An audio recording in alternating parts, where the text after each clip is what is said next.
Amin. pahala dan dosa ya antar suami istri.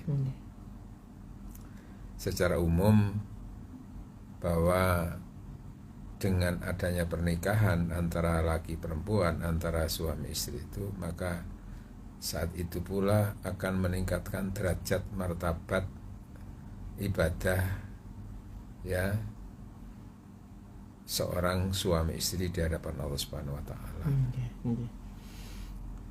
Sebagaimana Rasul menyatakan idza tazawwajal abdu faqad istakfala nisbati ini. Ketika seseorang itu sudah menikah, saat itu pula dia telah menyempurnakan separuh dari agamanya. Iya kan? Separuh dari agamanya. Itu berarti idealnya orang itu kan 100% dalam beragama. Ya. Tapi dengan menikah lalu menjadi 50%. Itu berarti kalau masih belum menikah itu mungkin 0, belum sampai 1 gitu. Nilai derajatnya, kemuliaannya di hadapan Allah itu dengan menikah itu. Ya, tentu dengan pernikahan yang benar, dengan pernikahan yang syar'i, benar secara hukum dalam Islam itu. Gitu. Jadi bukan pernikahan sekedar pernikahan gitu, tapi pernikahan yang secara syar'i dibenarkan oleh agama. Itulah yang akan meningkatkan derajat tentang pahala suami istri dalam rumah tangga. Wujudnya dengan menyempurnakan separuh agamanya itu diantaranya ketika seseorang itu menikah, ibadah-ibadah yang hubungannya dengan Allah itu juga nilainya beda dengan sebelum menikah itu. Berbeda ya? Oh iya, beda. Sama-sama sama-sama tingkat ibadahnya dengan yang masih jomblo itu nanti nilainya beda. Contoh dalam satu hadis ini kebetulan ada di kitab Ukutulujen ya,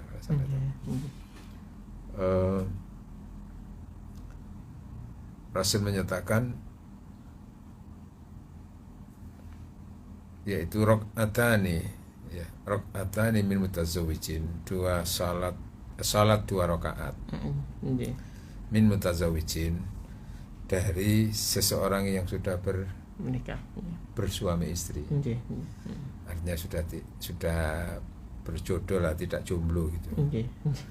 Khairun, itu lebih baik. Yang 2 rakaat itu loh nilainya lebih baik min isnataini wa thamanina raka'atan min azibin, dibanding dengan 82 rakaat tapi dijalani oleh orang-orang yang jomblo. Ya Allah. Gitu loh ya. Masya Allah. Maka dengan pernikahan itu meningkatkan derajat pahala ibadahnya itu, termasuk melalui sholat ini ya. 2 rakaat mengalahkan 82 rakaat. Itu tentu juga berlaku bagi jomblo, dalam arti dia mungkin masih jejaka atau dia duda. Oh, duda juga termasuk. Dia juga berlaku juga bagi mereka yang masih gadis perawan atau yang menjanda. Dalam hal ibadah mahdhah tadi inilah ya. Nilainya kan ya, karena dengan duda dan meranda itu kan berarti kan ya jomblo sebetulnya kan. Iya. Ya, jomblo itu ya, maka itu bisa beda lagi nilai ibadahnya itu. Ya, makanya diajarkan oleh Rasul dan dicontoh Rasulullah setelah menduda Rasul menikah, dan sebagian yang dinikah itu ya rata-rata rondo kan. Iya, kan itu sekaligus meningkatkan derajat istri-istrinya tadi itu. Oh, apalagi dinikahi oleh Rasulullah gitu, tambah luar biasa peningkatan derajatnya itu. Nah, kemudian itu hubungannya dengan ibadah kepada Allah ya.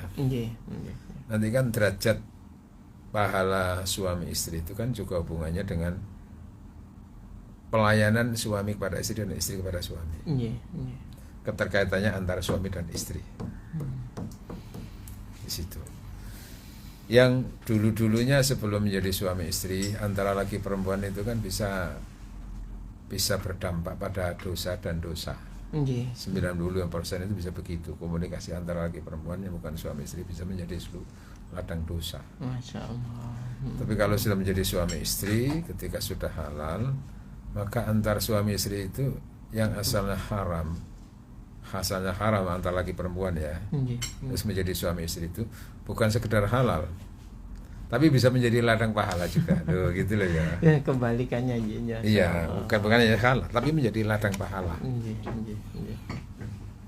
Antara laki perempuan yang belum menjadi suami istri itu kan cenderung maksiat ya, sehingga laki perempuan itu terus lirik-lirikan, senyum-senyuman ya gitu ya. Boncengan ya termasuk bonceng-boncengan itu kan dosa itu, karena bukan muhrimnya ya. Sehingga Rasul kan melarang itu jangan sampai laki perempuan berduaan di tempat yang sepi-sepi kan, gitu. Termasuk mungkin calon istri atau pacarnya itu, karena masih calon kan belum halal lah. Belum halal, tunangan belum ya. Tunangan juga belum, apa itu, apalagi pacaran biasa itu, tambah juga belum. Itu kenapa? Karena di situ ladang dosa, ladang maksiat nanti itu.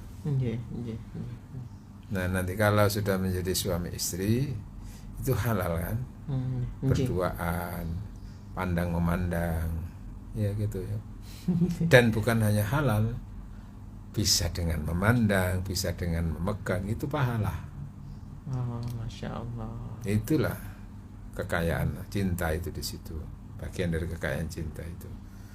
Sehingga Rasul menyatakan, idza nadzara rajul al-mar'ata wa nadzarat ilaihi birrahmah nadzarallahu ma birrahmah.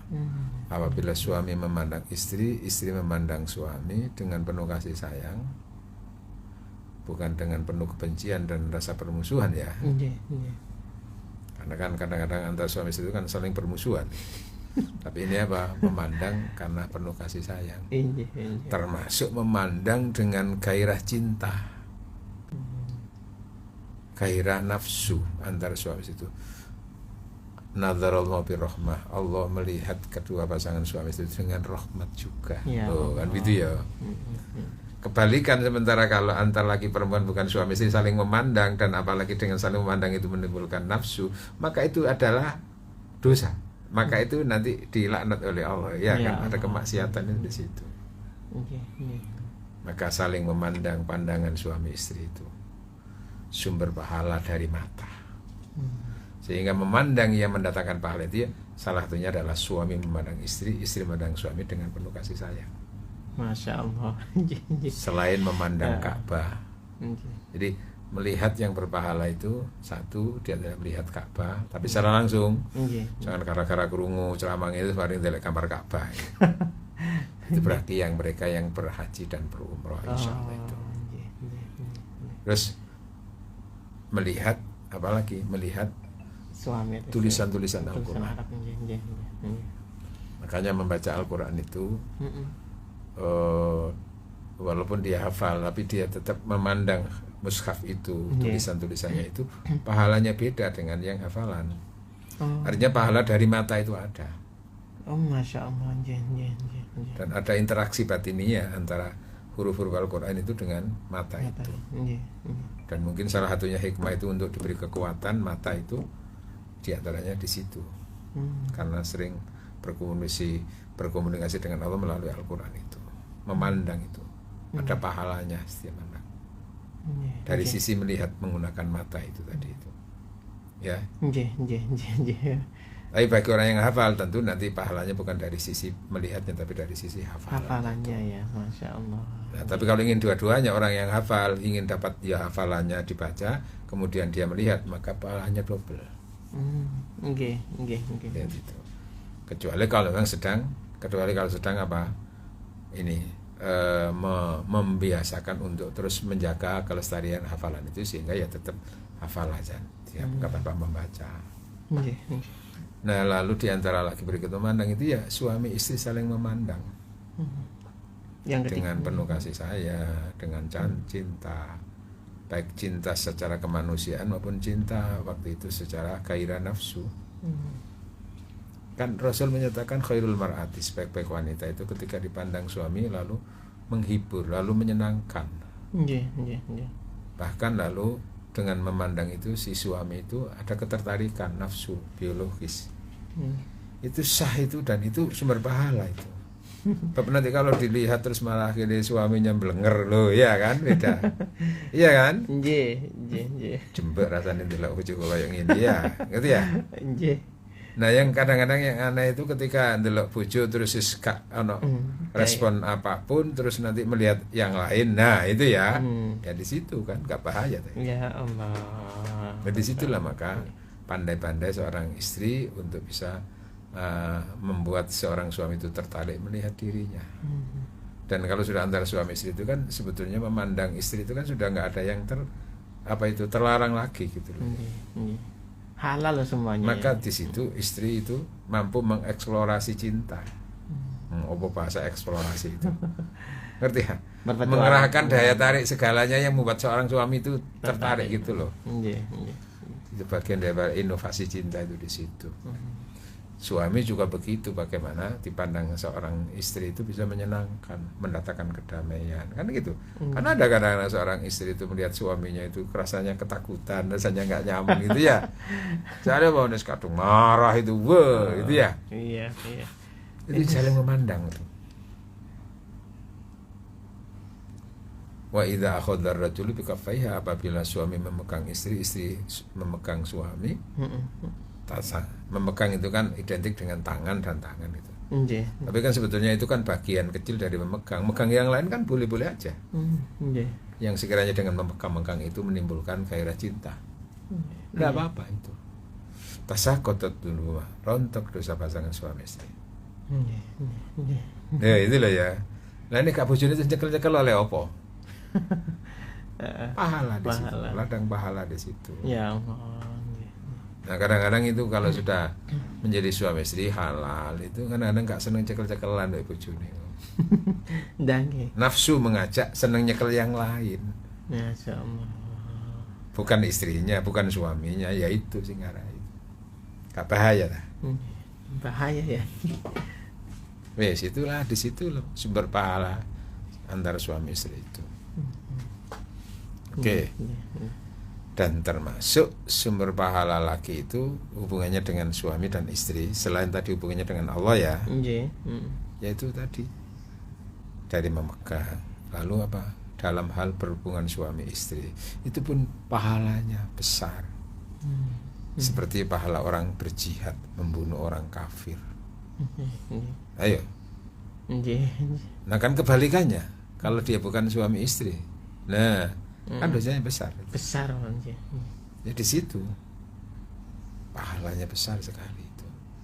Sebesar apa ya ukurannya ketika bukan suami istri melakukan itu, dosanya kayak apa? Lah di situ kebalikannya. Masya Allah. Tapi kan orang itu memandang gitu sudah biasa aja kalau sudah menjadi suami istri. Padahal itu ladang pahala. Maka kalau antara suami istri masih punya perhatian terhadap itu selama di usia yang normal itu bagian daripada ibadah. Suami memperhatikan istrinya dalam hal itu, istri juga memperhatikan suami dalam hal itu. Oke ya, di situ. Nah itu pahala itu. Nah kemudian yang menjadi pembicaraan juga yang penting itu dalam hal pahala dan dosa. Apakah pahala-pahala yang diperoleh suami itu berkaitan juga dengan istri? Iya. Apakah pahala-pahala yang diterima oleh seorang istri berkaitan dengan suami? Apakah ada dampaknya? Iya. Apabila apa yang dikerjakan selain tadi itu secara umum tadi ya, apabila apa yang dikerjakan oleh istri itu dengan itu berdampak pahala, dan apa yang dikerjakan itu berkaitan dengan support istri suaminya, termasuk mungkin suaminya yang memberikan ajarannya, memberikan contohnya sehingga istri, maka ada apa pahala mengalir dari istri. Masya Allah. Sebagaimana seorang suami melakukan sesuatu yang dulu nggak pernah peduli dengan amalan itu, kemudian si istrinya mensupport, istrinya memberikan saran, lalu suami melakukannya itu, dapat itu. Dapat juga istrinya. Iya, itu karena terkait. Termasuk kemungkinan sedekah. Iya, terkait itu. Jadi sedekahnya suami juga bisa berdampak pada pahala untuk istri. Kenapa? Karena mungkin sebetulnya apa yang disedekahkan itu kan idealnya itu sepenuhnya diberikan kepada istri. Tapi sebagian disedekahkan dan istri merelakan. Maka nanti dapat pahala ini istri ini. Masya Allah. Suami dapat, istri dapat. Sebagaimana seorang istri juga begitu mungkin bersedekah. Apa yang disedekahkan itu juga tidak lepas dari apa yang diberikan oleh suami. Kalaupun sekiranya juga tidak karena yang diberikan oleh suami, tapi istri sudah punya penghasilan banyak begitu, ya, terus dia sedekah. Tentu kalau sudah suami itu sudah menyerahkan urusan apa yang menjadi miliknya istri tadi itu sesuai dengan MOU-nya, sudahlah deh, kalau yang saya mendapatkan saya kelola sendiri. Maka dengan bersedekah tadi istri itu bisa dapat pahala suaminya. Masya Allah. Tapi tentu ketika itu suami sudah mengizini, suami sudah merelakannya dan bahkan menganjurkan seperti itu. Loh, itu kan penghasilannya sendiri kok suami dapat.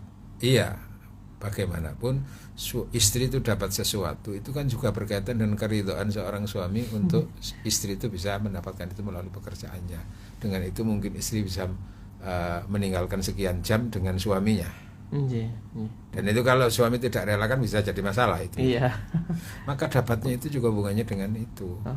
Nggak bisa semata-mata pure dari istri. Ya intinya apa yang diperoleh oleh seorang istri itu memang ya haknya. Tapi dalam kehidupan rumah tangga di situ istri yang baik itu bukan berpikir dirinya sendiri gitu loh ya. Sehingga bisa saja nanti itu yang disedekahkan istri itu asalnya dari suami, dikelola, kemudian ada sisa dari belanja apa itu dikumpulkan terus disedekahkan itu. Itu apalagi terus bilang, Mas, yang kemarin jenengan berikan saya itu kan sebetulnya masih sisa segini. Kalau saya sedekahkan segini gimana ini ada tetangga gini. Oh ya nggak apa-apa deh, nggak apa-apa, kita sudah cukup. Gitulah ya. Iya. Termasuk apa, Mas, sebetulnya kemarin kan jenengan kasih belanja, tapi saya juga sendiri alhamdulillah kan juga dapat rezeki, dapat ini. Saya mau sedekah nggih. Oke. Kerelaannya ya. Tanpa mengurangi pahala orang yang bersedekah itu, suami yang bersedekah, istri yang bersedekah itu. Masya Allah. Itulah bagian dari kekayaan spiritual suami istri itu. Nah, kemudian kalau kebalikannya seorang suami istri itu berbuat dosa, apakah juga termasuk dosanya pasangannya? Nah, oke, gitu ya. Iya, mau juga dampak juga. Masya Allah. Apakah lalu dosa-dosa yang dilakukan oleh seorang suami istri itu juga akan berbeda tingkat dosanya dibanding dengan ketika belum menjadi suami istri? Iya kan? Iya. Apabila dosa-dosa yang dikerjakan itu sangat berkaitan dengan pasangannya. Gini aja. Dosa-dosa yang dilakukan itu apabila berkaitan dengan pasangan-pasangannya sebetulnya itu, maka bisa juga meningkatkan tingginya dosa itu. Oh, bisa naik dosanya. Kok bisa ya? Bertanya kan itu. Iya. Contohnya gini, dalam hal contoh dosa zina ya. Kalau seorang laki-laki yang berbuat zina itu adalah orang yang lajang atau perempuan yang lajang, itu dosanya kan harus dihukum dicambuk. Suami laki dicambuk, perempuan dicambuk 100 kali. Itu yang jomblo ya. Ya. Karena belum punya suami, belum punya istri. Berbuat zina. Tapi nanti kalau sudah punya istri, punya suami, kok ternyata zina dengan laki-laki lain, dengan perempuan lain, tingkat dosanya lebih tinggi. Kenapa? Karena apa yang dilakukan itu sebetulnya sudah bisa didapatkan dari pasangannya. Kok dengan yang haram? Maka dosanya apa? Hukumannya kan harus dirajam. Rajam itu adalah dibunuh dengan cara bukan langsung ditembak, bukan langsung dipedang, tapi dibunuh dengan pelan-pelan. Rajam itu apa? Di tubuhnya itu pendam separuh, terus bagian atas itu dilempari batu sampai meninggal. Iya. Kalau yang jomblo tadi itu kan bukan untuk dibunuh, tapi dicambuk. Nanti kalau 100 kali tapi dia tetap masih bisa tegar dan sehat, ya hidup lagi, sudah selesai. Nah itu gambaran. Maka dengan bersuami istri itu lalu kok masih berbuat yang sebetulnya bisa dipenuhi dari antara suami istri tadi itu, kok berbuat zina, maka dosanya lebih besar kan? Iya. Itu berarti di situ berdampak. Sebagaimana tadi kalau pahala tadi. Ya Allah. Nah, dosanya suami itu, dosanya yang berbuat zina itu secara individu besar. Kenapa? Karena sudah bersuami istri kok masih seperti itu. Nah, apakah lalu berkaitan dengan istrinya? Apakah lalu berkaitan dengan suaminya dosa itu? Nah, oke. Tadi kan otomatis saja dia sudah punya suami kok zina, sudah punya istri kok zina, itu ya. Dosanya lebih besar daripada yang zina itu adalah jomblo. Terus apakah dosanya istri itu berkaitan dengan dosanya suami? Apakah dosanya suami berkaitan dengan istri? Nah, kan gitu. Seberapa dapatnya istri dari dosanya suami, seberapa dapatnya suami dari dosanya istri. Kan itu tuh. Jamaah ngono ya. Nah, begini. Sebetulnya apabila dosanya seorang istri tadi itu sebetulnya tidak akan terjadi apabila dipenuhi oleh seorang suami. Lalu karena suami itu tidak pernah peduli dengan kepentingan istrinya tadi itu, sehingga istri itu mendapatkannya itu dengan cara yang haram, maka suami ikut dosa. Itu kan berlaku, ya ayyuhalladzina amanu qu anfusakum wa ahlikum nar. Wahai orang beriman, jagalah dirimu dan keluargamu dari dosa, dari api neraka. Karena fungsinya suami istri itu juga diantaranya membentengi bagaimana pasangan itu saya tidak berbuat dosa, khususnya dosa yang hubungannya dengan apa, kemaksiatan biologis. Ya, nyambung. Nah, istri itu sebetulnya juga butuh pelayan kasih sayang dari suami, mendapatkan pelayanan apa juga, walaupun kadar persentasenya itu jauh di atas di bawah istri, suami ya gitu ya. Tapi kan punya hak istri itu. Tapi suaminya nggak pernah peduli. Mikir dia sendiri aja. Sementara istri butuh. Sehingga karena tidak mendapatkan itu, mereka apa? Terdorong istrinya itu berbuat serong, berbuat zina. Maka dosanya istri itu selain memang istri sendiri yang berbuat dosa, tapi juga karena ini berkaitan dengan suami ikut kecipratan dosanya. Karena kewajiban suami pada istri nggak dipenuhi sehingga istri seperti itu. Ya Allah. Sebagaimana kewajiban suami itu memberi nafkah dan memberi belanja kepada istri. Tapi ternyata karena suaminya tidak pernah peduli dengan belanjanya istri, padahal itu kebutuhan, sehingga kadang-kadang istrinya itu curang, istrinya mencuri, atau hutang tidak nyaur. Iya kan? Terkait kan itu. Iya. Walaupun dosa utamanya itu tetap yang melakukan itu, tapi kan terkait kecipratan ini. Nanti kecipratan. Iya. Terdampak. Ya nggak sampai 100% gitu lah ya. Iya. Sebagaimana seorang suami ketika berbuat selingkuh, ketika berbuat dosa, termasuk sudah perzinahan, apakah berkaitan dengan istrinya? Iya. Ya itu ayatnya, jagalah dirimu dan keluargamu. Nah, tugas seorang istri menjaga suami itu dalam hal itu supaya sebagaimana suami tidak bermaksiat, tidak berselingkuh, tidak berbuat zina. Itu kewajibannya adalah memenuhi kebutuhan suami biologisnya tadi itu. Nah, akibat mungkin lalu setiap suami bilang setiap itu mesti ditolak tanpa peduli dengan suaminya, dia hanya perhatian pada dirinya. Kaiso, wis capek. Bendino ngono terus, akhirnya kan dendam ini. Kami itu. Iya. Terus persoalan dendam itu tidak menghilangkan nafsu sebagai seorang laki-laki. Nah, terus di situ ketemu dengan yang orang lain, perempuan lain. Apalagi perempuan lain itu dasarnya juga sudah dipermurah. Menggoda, menawarkan diri, penuh pesona, terpesona. Sementara istrinya tidak bisa menjadi penguat dan benteng itu. Malah nggak ada yang lanang sumpek. Seperti lalu si suami itu tidak punya kekuatan iman, mencari pelampiasan secara haram. Maka dosanya tadi loh ya, apakah berdampak pada istri? Karena terkait dengan istri, maka bisa saja istri ikut dosa walaupun nggak 100% seperti suaminya. Kenapa? Karena istri nggak pernah peduli dengan itu. Sehingga tidak sedikit juga kadang-kadang seorang suami itu karena dia merasa tidak pernah mendapatkan itu dari istrinya, ditolak iya atau mungkin karena sakit atau apa gitu, sementara suami itu tidak bisa mengendalikan itu, terus tadi itu berbuat dosa. Apabila dosanya seorang suami atau zina itu karena faktor dipengaruhi oleh istrinya tadi yang seperti itu sikapnya, maka bisa berdampak kepada istrinya. Iya. Ya Allah.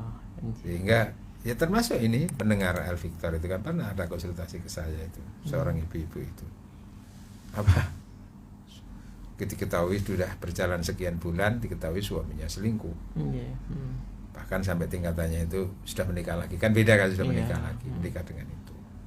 Konsultasi, saya tanya bagaimana sampai selama ini pelayanannya di tempat tidur dengan suami itu, karena kan perjalanan cinta suami istri kan nanti ketika sudah berjalan berumah tangga itu kan fokusnya suami dan istri kan bisa beda. Beda. Apa yang diprioritaskan itu dari suami, apa yang diprioritaskan oleh dari si istri kepada pasangannya itu kan bisa beda. Mungkin kalau prioritas seorang istri itu adalah belonjo dari suaminya, iya kan? Dompet pokoknya seperti ngono isine. Iya. Tapi prioritasnya suami dari istri kan pelayanan di situ. Udah naluri kan gitu. Nah ini nggak pernah peduli pasangannya, istri nggak pernah peduli dengan itu. Apa capek, nggak usah, wis. Dipikir dirinya sendiri, hanya mikir diri sendiri kan, gak pernah memikir bagaimana nanti perasaan suami, bagaimana bentengnya suami tadi itu menjaga cintanya tadi itu. Sementara di luar ketemu dengan mungkin perempuan yang terpesona, bertemu dengan orang lain yang juga kebetulan mungkin punya masalah dengan suaminya apa tuh, ya kan? Iya bisa jadi. Itu atau ketemu mungkin dengan perempuan yang lajang yang juga siap untuk dinikahi. Gimana sama selama ini? Iya Ustaz, memang ya saya sering menolaknya kalau alasan saya capek karena banyak bekerja gini. Akhirnya ya seminggu belum tentu Ustaz. Ya kan? Bagi seorang perempuan dan laki-laki kan bisa beda dalam urusan itu gitu loh, kemampuan untuk menahan itu gitu loh ya. Nah ini terus akhirnya, nah kemungkinan di situ sampean nggak pernah peduli dengan kebutuhan biologinya suami, hanya mikir sampean karena seperti itu, alasannya capek dan macam-macam itu, sehingga suami itu mungkin terdorong untuk itu, dan itu mungkin salah satu cara dia tidak berbuat zina, menikah lagi. Ya Ustaz ya katanya begitu. Nah di situ sehingga bagaimana antara suami itu tidak sampai melakukan dosa yang dosanya berdampak pada pasangannya. Kalau sudah masing-masing itu memberikan ini, tapi kok ternyata masih menyimpang, suaminya yang menyimpang padahal istrinya sudah tidak ada persoalan apapun dengannya, atau mungkin si istri juga sebetulnya nggak ada persoalan dengan suaminya, kok menyimpang, itu sudah sifatnya individu masing-masing. Itu beda lagi ya.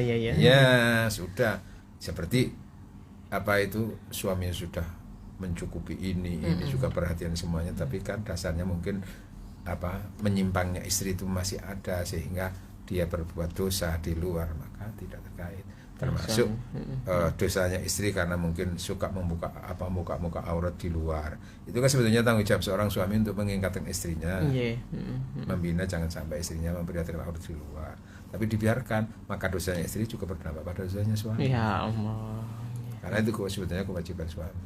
Malah disuruh-suruh, gak apa-apa Dik, ketok-ketok no iku rambutmu, gak apa-apa nek perlu kon metu wae iku pakaian-pakaian sing rok minian cekak ben kelihatan kamu semakin seksi di depan orang lain.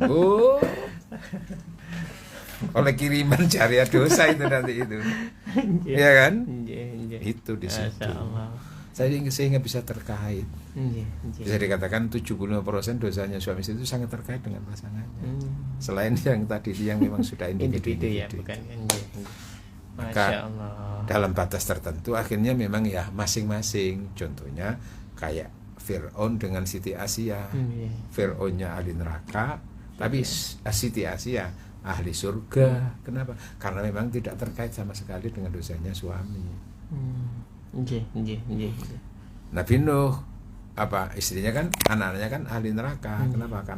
Karena suami Nabi Nuh sudah mendakwai, mengajak istrinya, tapi tetap melawan. Ya sudah, selesai.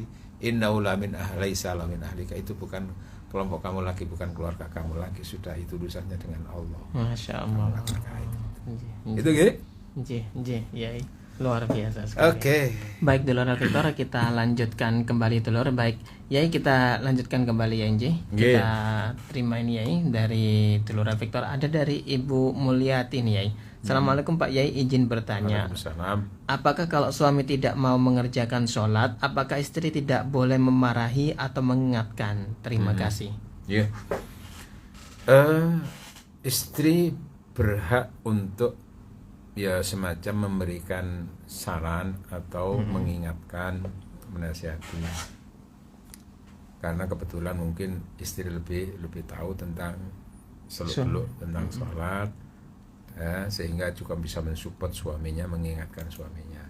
Mungkin sejalan dengan makna istri, salah satunya makna istri kan singkatan istri itu, istri ingatkan suami tetap rajin ibadah. Ingatkan suami tetap rajin ibadah. Sudah diingatkan berkali-kali, ternyata kok dasarnya memang suami itu yang sudah pengkuh gitu. Pengkuh itu angel diiling lagi. Wis gak usah kon ngurusi aku, urusanku. Kon gak usah mikir-mikir aku lapo kok umpane ngono. Selesailah, istri ndak ikut-ikut. Itu nggak kena dampak dari dosa dari suami? Nggak kena dampak daripada suaminya tadi itu. Masya Allah. Sebagaimana nanti juga suami juga begitu kepada istrinya yang tidak peduli dengan ibadahnya, sudah diingatkan pakaiannya, apanya, kok tetap si istri yang bandel. Suami sudah melaksanakan tugasnya untuk membimbing istri, tapi istrinya dasarnya mau, ya seperti Nabi Nuh, ya sudah selesai. Masya Allah. Tapi kalau tanpa peduli dengan itu pasangannya, sehingga sopo wae kon terserah, nggak pernah mengingatkan, nggak pernah membimbing, ya sudah bisa berdampak pada dua-duanya sama-sama dosa. Masya Allah. Baik. Ya itulah pentingnya kesolehan suami istri, itu bagian daripada surganya suami istri dalam berumah tangga itu di situ. Baik ya, kita terima telepon ya satu ya. Assalamualaikum warahmatullahi wabarakatuh. Monggo Ibu Suciatinya. Waalaikumsalam warahmatullahi wabarakatuh. Monggo. Monggo.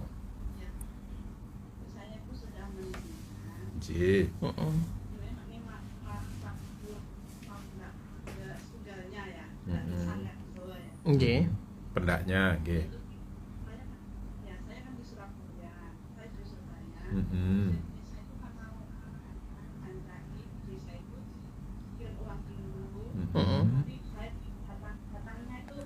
pas hari hanya gitu.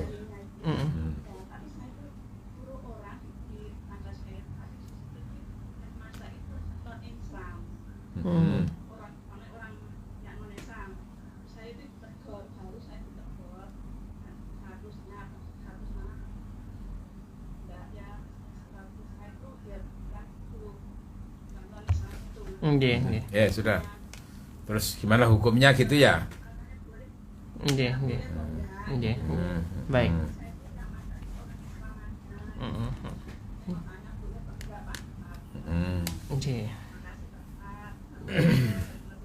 Ya. Waalaikumsalam. Dari gini, bisa boleh bisa tidak. Apabila nanti yang berkaitan dengan masak itu terkait dengan mungkin menyembelih ayam, menyembelih itu kan diperlukan syaratnya kan harus orang Islam. Bismillah. Iya, bismillahnya ya, itu maka nggak bisa kalau tidak dari orang Islam yang menyembelih dan untuk untuk memproses tadi itu. Tapi kalau sudah terimanya jadi, termasuk daging sudah ada beli, ya gitu, ayam sudah beli, kemudian ngulek bumbu apa semuanya itu enggak apa-apa itu Bu. Karena itu semata-mata profesionalis kerja, enggak apa-apa. Cuman akan lebih baik akan secara hukum boleh enggak apa-apa itu. Asalkan bukan persoalan menyembelih ya. Ayam atau apakah itu ya dia itu. Tapi kalau persoalannya ngulek bumbu, meracik ini terus ambil tenaga sini gini dan seterusnya itu secara kemanusiaan boleh diperbolehkan. Cuman akan lebih baik lagi apabila katakanlah nanti memberi upahnya itu kepada sesama muslim, tentu juga akan lebih bernilai daripada yang itu. Gitu ya. Boleh kalau urusan persoalan sosial seperti itu diperbolehkan karena sosialnya ya. Baik. Ya, gitu. Baik, ya karena waktunya juga terbatas ya, mohon maaf ya. Tapi kalau ada pilihan yang sesama muslim ya sesama muslim. Oh no, tapi wongnya gak iso masak. Ya udah gak apa-apa yang ini. Mendingan nonis itu tadi. Ya.